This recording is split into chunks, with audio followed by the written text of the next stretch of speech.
Olá, crianças! Sou a professora Valéria. A aula de hoje, História e Geografia, destinada às turmas de quartos e quintos anos. Essa é a nossa aula de número 2. Organização do espaço de estudo. Agora é um momento muito importante.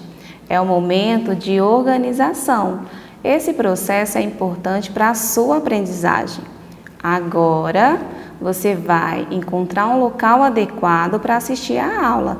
De preferência, um local bem tranquilo, que tenha uma mesa que você possa apoiar os seus materiais, tá? Na nossa primeira aula, nós falamos sobre território brasileiro, povos e diversidade étnica cultural. Hoje nós vamos dar continuidade. Porém, nós vamos conhecer um pouco mais sobre a extensão territorial e as divisões dentro do nosso território. Nós temos a imagem de um mapa. Esse é o mapa da América do Sul. Nós sabemos que o Brasil está localizado no continente americano, na América do Sul. A ideia do mapa é exatamente para você fazer uma análise em relação à extensão territorial do Brasil com os seus países vizinhos. O que nós percebemos? O Brasil é um país extenso, um país enorme. Na realidade, ele é o quinto maior país do mundo. E o seu formato sempre foi assim? Formação do território brasileiro, estados e regiões. Como se formou o território brasileiro? O território brasileiro sempre teve esse formato? Agora nós vamos conhecer um pouco mais da nossa história para entendermos o processo de extensão territorial e as divisões que ocorreram no período colonial até os dias atuais. Processo de regionalização do Brasil. Em 1534, no período colonial do Brasil, a divisão regional consistia na fragmentação em capitanias. Essa divisão ocorreu para que a coroa portuguesa conseguisse administrar melhor a colônia. Cada capitania tinha um membro da corte, que deveria promover o desenvolvimento da capitania. Então, as capitanias hereditárias foi a primeira forma de divisão do nosso território. Então, nós vamos observar que o território brasileiro, desde o período colonial, ele já sofre algumas mudanças em relação à extensão e à divisão territorial. Agora, nós vamos analisar os dois mapas, o mapa das capitanias e o mapa do Brasil atual, que é o mapa das regiões. Nós podemos observar uma grande diferença em relação à extensão territorial e ao formato, do nosso território. Então, o que aconteceu? Houve grandes mudanças desde o período colonial até os dias de hoje. Como o Brasil formou seu território? Essa é uma das questões que nós vamos compreender analisando a história do Brasil. Então, agora nós vamos conhecer um pouco mais da história do Brasil para entendermos esse processo de extensão territorial e divisão. Tudo tem a ver com o ciclo econômico.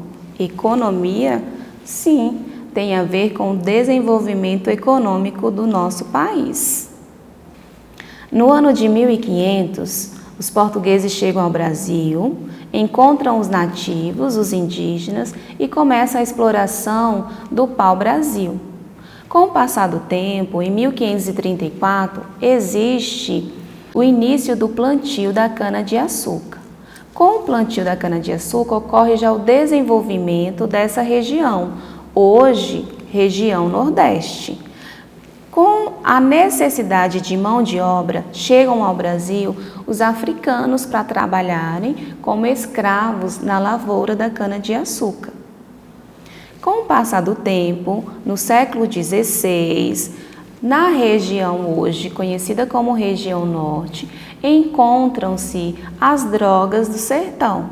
Essas drogas são guaraná, cacau, ervas medicinais, baunilha, e eles também começam a explorar. Então, a partir desse momento, ocorre a migração, a saída de pessoas da região Nordeste para a região Norte. Então, já ocorre uma exploração, tá, de outra parte do território brasileiro.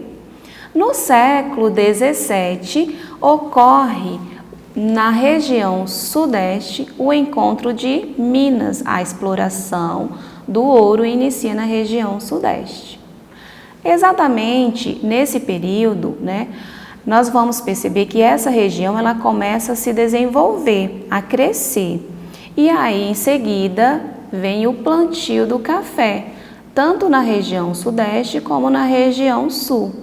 Com o plantio do café, o Brasil acaba recebendo imigrantes italianos, alemães, poloneses, asiáticos, para trabalharem no cultivo, tá, e no plantio do café.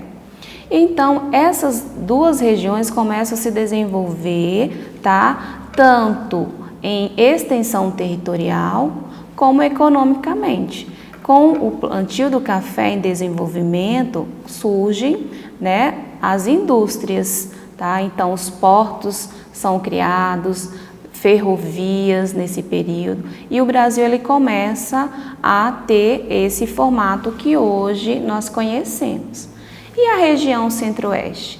Então, a região Centro-Oeste, ela começa a ter um desenvolvimento maior a partir do momento que Brasília torna-se capital do Brasil. Então, nós temos aqui migração. A migração também está relacionada à saída de uma localidade sem romper os limites de um país. Diz respeito ao movimento migratório das populações. Elas podem ser permanentes ou temporárias. Foi o que nós acabamos de observar. Saíram do Nordeste, foram para a região Norte. Com o passar do tempo, eles se deslocaram até a região Sul e Sudeste.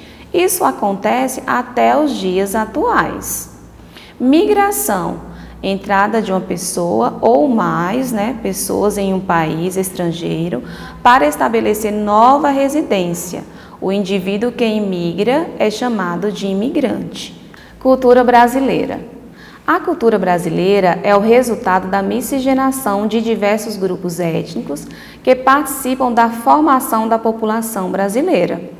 A diversidade cultural predominante no Brasil é consequência também da grande extensão territorial e das características geradas em cada região do país. Então, agora que nós falamos um pouquinho sobre a extensão territorial e as divisões atuais do Brasil, nós vamos apenas relembrar. Então, o Brasil está localizado no continente americano. Ele é o quinto maior país, tá, do mundo em extensão territorial. Ele é dividido em 5 regiões: a região Norte, Nordeste, região Centro-Oeste, Sul e Sudeste.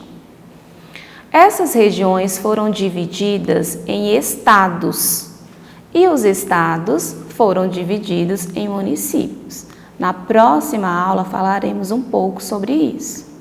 Mas agora nós vamos para a sugestão de atividade. O Brasil, por apresentar uma grande dimensão territorial, possui uma vasta diversidade cultural. Os colonizadores europeus, a população indígena e os escravos africanos foram os primeiros responsáveis pela disseminação cultural no Brasil. Em seguida, os imigrantes italianos, japoneses, alemães, árabes, entre outros, contribuíram para a diversidade cultural do Brasil. Aspectos como a culinária, dança, religião são elementos que integram a cultura de um povo. Segundo o texto, suas informações sobre a diversidade cultural brasileira respondem às questões a seguir. Segundo o texto, quem foram os primeiros responsáveis pela disseminação cultural pelo Brasil? Que elementos integram a cultura de um povo? Que outros imigrantes ajudaram a pluralizar a cultura brasileira? Vamos relembrar um pouco da cultura brasileira através das regiões. Represente com desenhos ou gravuras as manifestações culturais das seguintes regiões: região Norte, Sul, Sudeste, Centro-Oeste e região Nordeste. Até a próxima!